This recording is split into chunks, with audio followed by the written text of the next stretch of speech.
একজন দর্শিতা নারীর আহাজারিতে আল্লাহর আরশ পর্যন্ত কেঁপে ওঠে।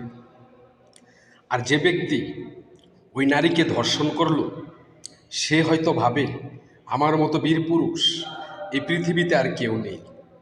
আর আমি তোমার মতন বীর পুরুষের মুখে থুতু দেই, কারণ তুমি বীর পুরুষ না, তুমি পরিচয় দিয়েছ মানুষরূপী একজন হায়না আর একজন কুকুর। কেননা কুকুর বোবা পানি, আর কুকুরকে আল্লাহ সৃষ্টি করেছে সে যাতে কুকুরের পরিচয় দেয়। সে রাস্তাঘাট আনাচে কানাচে যেখানেই আরেকটা কুকুর দেখে ঝাঁপিয়ে পড়ে। আর ঠিক তুমিও মানুষরূপী ওই কুকুরই হয়ে একটা নিষ্পাপ অবলা নারীর উপরে ঝাঁপিয়ে পড়ে তাকে ধর্ষণ করেছ। আর সেখানে নারীও বুঝি না, শিশুও বুঝি না, গণহারে এখন ধর্ষণ চলছে গোটা বাংলাদেশে।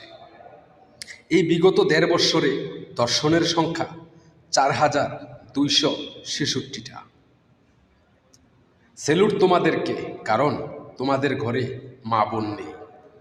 যদি তোমরা আসল বীর পুরুষ হয়ে থাকো, এই বীর পুরুষত্বটা তোমার মা বোনের উপরে খাটিয়ে দেখো।